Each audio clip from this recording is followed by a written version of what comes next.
çfarë dreqin po bën me fëmijët e mi? Britma e Tiago Ribeiros e preu ajrin si rrufe.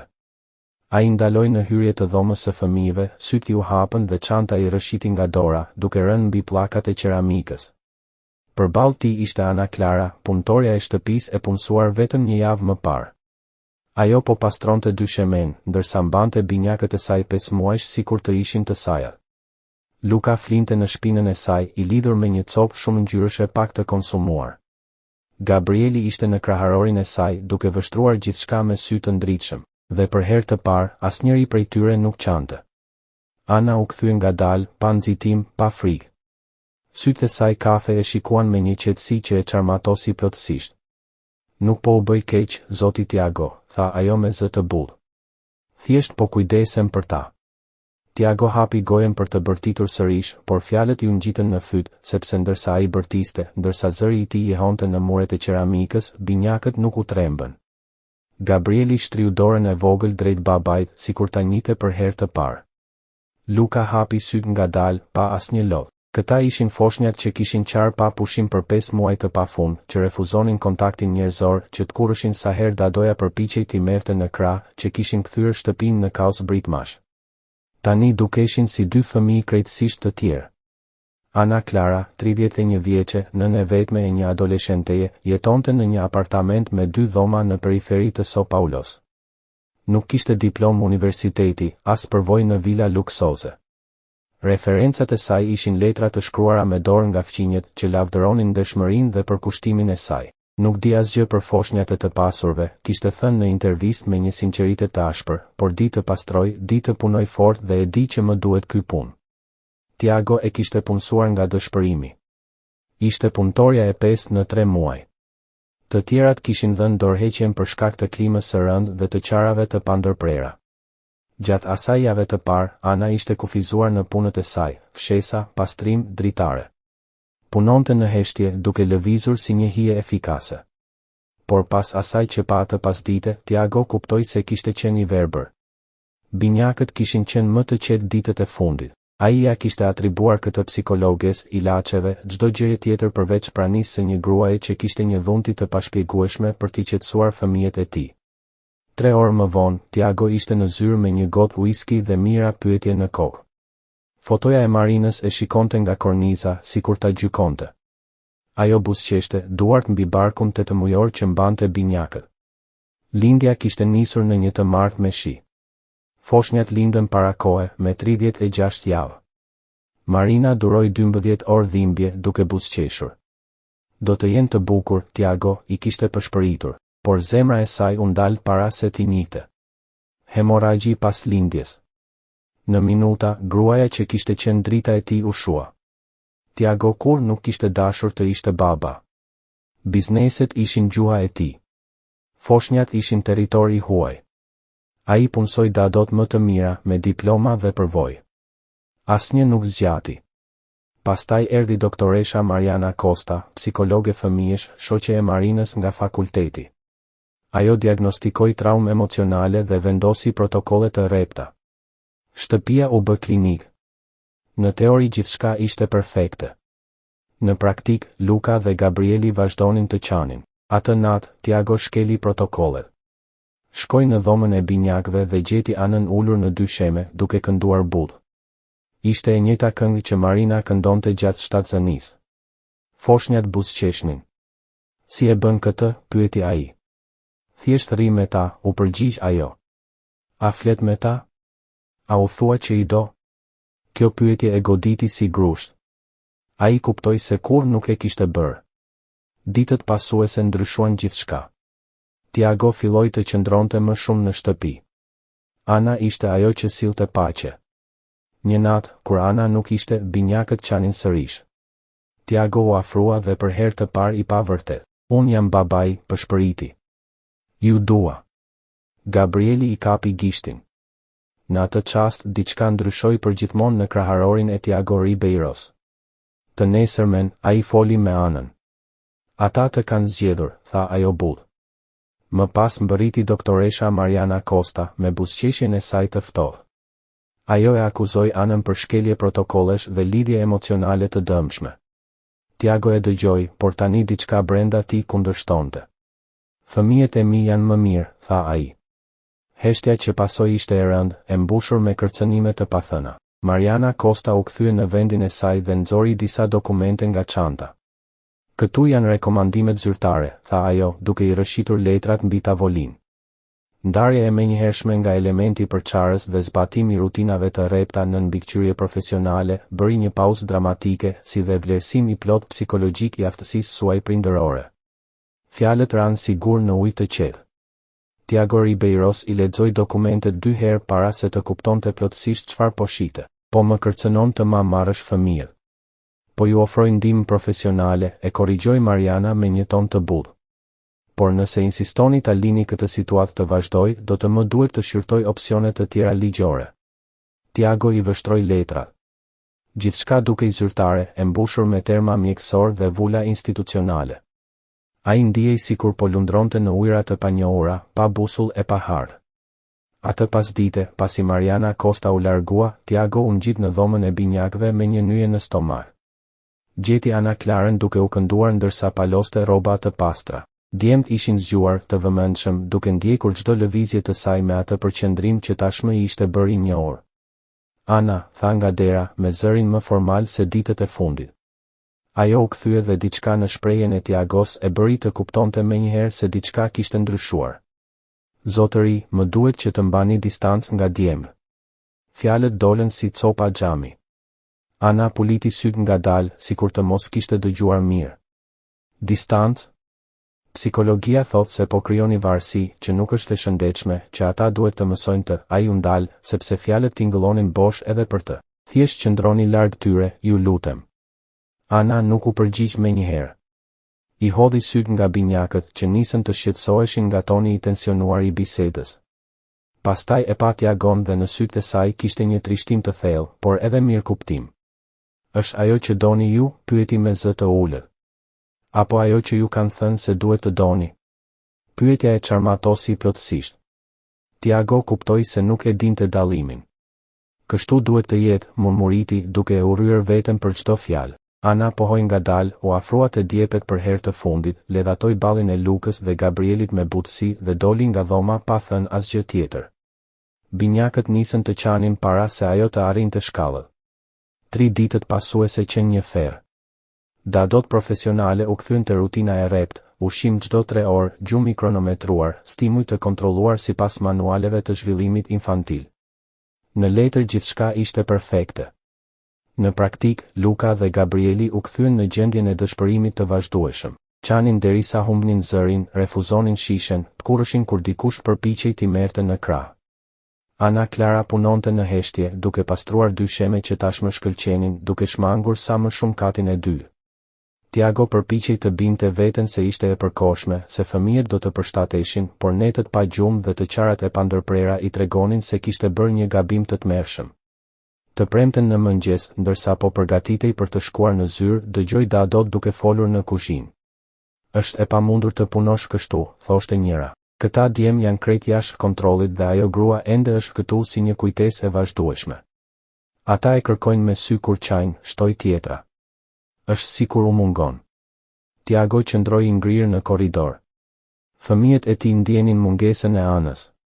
Atë pasdite, për herë të parë pas vitesh, anuloi të gjitha takimet dhe qëndroi në shtëpi. U ngjit në dhomën e binjakëve dhe pa një skenë që i theu zemrën. Luka dhe Gabrieli ishin në djepet e tyre, të raskapitur nga të qarat. Sytë e enjtur, grushta të shtrënguar nga frustrimi. Njëra nga Dadot përpiqej t'u jep të shishen, por ata kthenin kokën.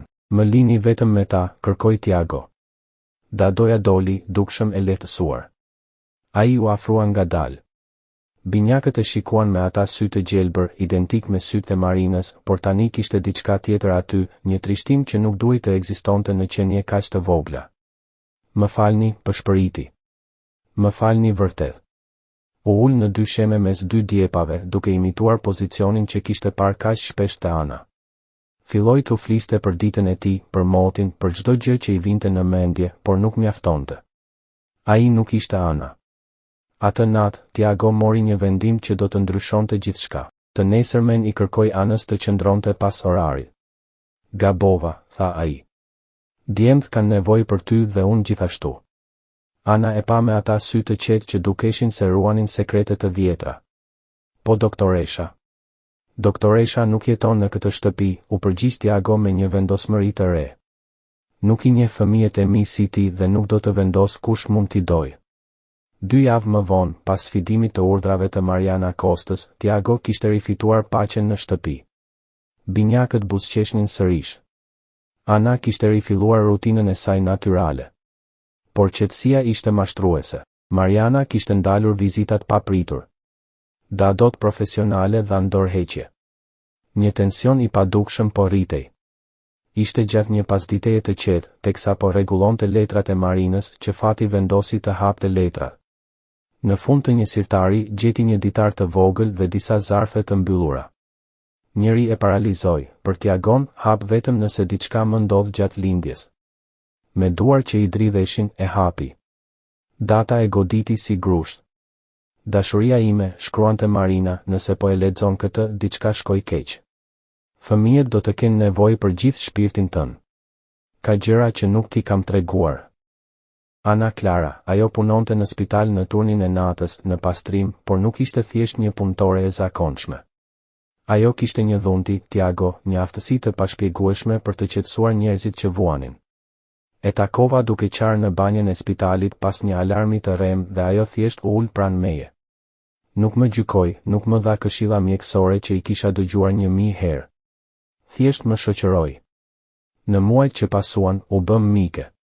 Ajo vinte të më vizitonte në ditët e këqija, më sillte çaj bimor që e përgatiste vetë, më tregonte histori për vajzën e saj për të më shpërqendruar nga frika. Dhe kur foshnjat filluan të lëviznin, Ana vendoste duart mbi barkun tim dhe ishte sikur ata e njihnin, qetësoheshin menjëherë. Ajo më tha diçka që nuk do ta harroj kurrë. Këta fëmijë do të kenë nevojë për shumë dashuri, zonja Marina. Llojin e dashurisë që nuk mësohet në libra. Dhe kishte të drejtë. Unë e dija thellë në zemër se kishte diçka të veçantë në lidhjen mes Anës dhe foshnjave të mia. Prandaj, Tiago, nëse diçka më ndodh, kërko Ana Clarën, jo si punonjëse, jo si kujdestare të përkohshme, por si nënën e dytë që këta fëmijë do të kenë nevojë. Ajo ka diçka që as paratë e tua dhe as specialistët më të mirë të botës nuk mund ta blejnë, aftësinë për të dashur pa kushte, për të parë shpirtin e njerëzve përtej rrethanave. E di që kjo do të tingëllojë e çuditshme për ty, pothuajse mistike. E di që mendja jote racionale do të rezistoj, por më beso për herë të fundit. Besoj asaj që zemra jote të thot kur e sheh me fëmijët tanë.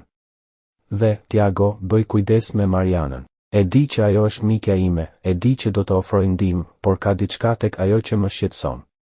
Gjatë shtatzënisë filloi të sillej në një mënyrë të çuditshme. Bënte komente se sa e vështirë do të ishte për ty të rrisje fëmijët vetëm, se si ajo mund të kujdesej për ta nëse diçka më ndodhte mua. Në fillim mendova se ishte shqetësim I sinqert, por më pas fillova të vrej mënyrën si e shikonte barkun tim, si fliste për foshnjat tona sikur të ishin të sajat. Nuk jam e sigurt se çfarë po planifikon, por e ndjej se qëllimet e saj nuk janë aq të pastra sa duken. Të lutem, mos u adorzo fëmijët tanë pa qenë plotësisht I sigurt se është gjëja e duhur. Të dua, Tiago. Duaj foshnjat tona për mua. Dhe mbaje mend, ndonjëherë engjëjt vijnë të maskuar si njerëz të zakonshëm. Përgjithmonë e jotja, Marina. PS, zarfi tjetër ka të gjitha të dhënat e Ana Clarës, adresën, telefonin, çdo informacion që do të duhet për ta gjetur. Nuk është rastësi që ajo u shfaq në jetën tënde pikërisht kur fëmijët kishin më shumë nevojë për të. Tiago e lexoi letrën 3 herë para se mendja t'i përpunonte të gjitha. Duart I dridheshin ndërsa hapi zarfin e dytë dhe gjeti vërtet të gjitha informacionet personale të Ana Clarës, përfshirë fotografi të saj me Marinën në spital. Në njërën foto, Marina ishte shtrirë në një shtrat spitali, e zbet, por duke buzëqeshur, ndërsa Ana I mbante dorën. Në një tjetër, Ana kishte pëllëmbët mbi barkun e fryrë të Marinës dhe të dyja dukeshin të përqendruara në diçka të thellë e të padukshme. Në fund të zarfit kishte një shënim të fundit me shkrim urgjent, nëse Mariana përpiqet ta ndaj Anën nga fëmijët, lufto për të. Foshnjat e kanë zgjedhur që para se të lindnin, besoi kësaj lidhjeje. Tiago u hodh mbi shtratin martesor me letrën ende në duar, ndërsa copëzat e muajve të fundit filluan të merrnin kuptim. Shfaqja e rastësishme e Ana Klarës në jetën e tij, lidhja e pashpjegueshme mes saj dhe binjakëve, ninulla që ajo i njihte pa ia mësuar askush. Gjithçka kishte qenë e destinuar. Dhe Mariana, këmbëngulja e saj për ta ndarë Anën nga fëmijët, kërcënimet e fshehura, qëndrimi posesiv kur fliste për binjakët. Marina më kërkoi të kujdesesha për ta, kishte thënë ajo. Por Marina kishte kërkuar pikërisht të kundërtën. Zhurma e hapave në korridor e nxori nga mendimet. Ishte Ana Klara që po ngjitej shkallëve pasi kishte mbaruar punët e ditës. Tiago u ngrit me nxitim dhe doli në korridor. Ana Klara prit thirri me letrën ende në dorë. Ajo u ndal dhe u kthye nga ai me atë shprehje të qetë që tashmë i ishte bërë e njohur. Zotëri, duhet t'ju pyes diçka dhe kam nevojë që të jeni plotësisht e sinqert me mua. Ana pohoi me kokë. A e njihni gruan time? Fytyra e Anës ndryshoi. Qetësia u kthye në një dhimbje të thellë, të përzier me diçka që dukej si lehtësim. Po, u përgjigj thjesht. Pse nuk ma thatë? Ana vështroi letrën në duart e Tiagos dhe një buzëqeshje e trishtuar i kaloi në fytyrë. Sepse nuk ishit gati ta dëgjonin. Dhe sepse nuk isha e sigurt nëse ajo donte që ju ta dini. Më trego, u lut Tiago. Më trego gjithçka. Ana u ul në shkallën e sipërme, sikur biseda të ishte e gjallë. Tiago u ul përballë saj dhe, për herë të parë që nga njëja e tyre, nuk kishte hierarki mes tyre. Vetëm dy njerëz që kishin dashur të njëjtën grua të jashtëzakonshme. Fëmijë nga familje që ajo i konsideronte jo funksionale. Gjithçka ishte e mbështetur nga autoriteti i saj profesional dhe nga një rrjet kontaktesh në shërbimet sociale, të cilët e shihnin si shpëtimtare të miturve në rrezik. Tiago mbaroi së lexuari raportin me duart që i dridheshin. Marina kishte pasur të drejtë. Mariana nuk kishte ardhur për të ndihmuar, kishte ardhur për të gjuajtur. Po atë pasdite, ndërsa Ana Klara po u këndonte binjakëve në dhomën e sipërme, zilja e shtëpisë ra. Tiago hapi derën dhe u përball me Marianën, por ajo nuk ishte vetëm. Pas saj qëndronin dy zyrtarë të shërbimeve sociale dhe një burr me kostum që u prezantua si përfaqësues ligjor i shtetit. Tiago, tha Mariana me një buzëqeshje që nuk i arrinte të syt, shpresoj të jesh gati të bësh gjën e duhur për këta fëmijë. Për çfarë po flet? Përfaqësuesi ligjor u afrua, duke zgjatur një dosje zyrtare. Zotëri Tiago, kemi marrë një raport për neglizhencë ndaj fëmijëve dhe ekspozim ndaj kujdestarëve të pakualifikuar. Kemi urdhër gjykate për të vlerësuar kushtet e jetesës së të miturve, Lucas dhe Gabriel Ribeiro. Tiago ndjeu sikur toka po i hapej nën këmbë. Hapi dosjen me duar që i dridheshin dhe lexoi akuza që i apren frymën, baba emocionalisht i largët, ekspozim ndaj personelit shtëpiak pa verifikim të së kaluarës, neglizhencë në ndjekjen e protokolleve mjekësore të përcaktuara. Gjithçka e nënshkruar nga Dr. Mariana Costa si dëshmitare profesionale. Kjo është qesharake, arriti të thoshte Tiago. Fëmijët tuaj janë nën kujdesin e një punonjëse shtëpiake pa kualifikime, e ndërpreu Mariana. Tiago, e di që kjo është e vështirë, por duhet të mendosh për atë që është më e mira për Lucas dhe Gabriel, jo për atë që është më komode për ty. Zyrtarët tashmë kishin hyrë në shtëpi dhe po ngjiteshin shkallëve. Tiago i ndoqi, paniku i rritej në kraharor si një val helmuese. Ata gjetën Ana Klarën në dhomën e binjakëve, duke lexuar një përrall ndërsa fëmijët luanin të qetë në djepat e tyre. Skena ishte paqe e pastër, dashuri e pakushtëzuar. Zonjë, tha një nga zyrtarët, kemi nevojë të largoheni nga zona ndërsa vlerësojmë fëmijët. Ana Klara e pa Tiagon me sy plot mirë kuptim. Ajo e dinte që ky moment do të vinte. E kishte pritur. Në rregull, murmuriti, duke përkëdhelur për herë të fundit faqet e Lukasit dhe Gabrielit. Do të jetë gjithçka mirë. Por sapo u larguan nga djepat, binjakët filluan të qanin. Jo një eqare e zakonshme foshnjash, por britma ankthi të pastër, sikur ta dinin se po ndodhte diçka e tmerrshme. Zyrtarët u përpoqën t'i qetësonin, por eqara vetëm sa u shtua. Mariana u afrua me një buzëqeshje profesionale. Është normale, shpjegoi ajo. Fëmijët janë të hutuar për shkak të lidhjes disfunksionale që është krijuar. Me kohën dhe kujdesin e duhur, do të mësojnë të krijojnë lidhje të shëndetshme. Por binjakët nuk qetësoheshin. Britmat e tyre mbushën shtëpinë, duke i huar në muret prej qeramike si një simfoni dhimbjeje. Tiago nuk duroi më. Mjaft, u lëriu dhe zëri i tij e mbushi dhomën me heshtje. Dilni nga shtëpia ime. Të gjithë. Përfaqësuesi ligjor u drejtua. Zotëri Tiago, nëse nuk bashkëpunoni me këtë vlerësim, do të duhet të shqyrtojmë largimin e përkohshëm të fëmijëve. Ju nuk do t'i çoni fëmijët e mi askund. Tiago u vendos mes zyrtarëve dhe djepave, krahët hapur si një mur njerëzor. Në atë çast, diçka ndryshoi brenda tij. Për herë të parë në jetë, ai nuk po llogariste rreziqe apo pasoja. Ai thjesht po mbronte foshnjat e tij me egërsim primitive të një babai. Tiago, tha Mariana me zë përçmues, por reagon emocionalisht. Kjo nuk është ajo që Marina do të donte. Mos e guxo të përmendësh gruan time. Tiago nxori letrën e Marinës nga xhepi dhe ia tundi përpara fytyrës së Marianës. E di të vërtetën. E di që ajo më paralajmëroi për ty dhe e di saktësisht çfarë po përpiqesh të bësh. Fytyra e Marianës u zbe. Për herë të parë, maska e profesionistes u qa. Nuk e di për çfarë po flet. Gënjen, shpërtheu Ana Clara, duke u shfaqur në derë me fytyrën e ndezur nga një zemërim i drejtë që askush nuk e kishte parë më parë. Ti e përndoqe zonjën Marina për muaj të tërë. I telefonoje vazhdimisht. Shfaqeshe në spital pa paralajmërim. I thoshe se Tiago do ta braktiste. Unë isha aty. I pash të gjitha. Një punonjëse shtëpiake nuk është dëshmitare e besueshme, kundërshtoi Mariana. Por Ana Clara tashmë kishte nxjerrë një regjistrues të vogël digital nga xhepi. Zonja Marina ishte aq e shqetësuar nga sjellja jote sa më kërkoi të regjistroja bisedat tona. Ajo shtypi butonin dhe zëri i Marinës mbushi dhomën, i qartë dhe i fortë, sikur vinte nga përtej. Regjistrimi zbuloi një sër bisedash ku Marina shprehte shqetësimin e saj në rritje për sjelljen obsesive të Marianës. Heshtja që pasoi ishte absolute. Binjakët ndaluan së qari, sikur zëri i nënës t'u sillte paqe edhe pas vdekjes. Përfaqësuesi ligjor e mbylli dosjen me një zhurmë të thatë. Doktoresh Costa, do të na duhet të hetojmë më thellë këto rrethana. Kjo është absurde, shpërtheu Mariana, dhe çdo pretendim profesionalizmi u zhduk. Këta fëmijë janë të mitë. Por ishte tepër vonë. Zyrtarët e morën Marianën ndërsa ajo bërtiste akuza të pakuptimta. Kur gjithçka mbaroi, shtëpia u mbush sërish me qetësi. Tiago, Ana Clara dhe binjakët mbetën vetëm.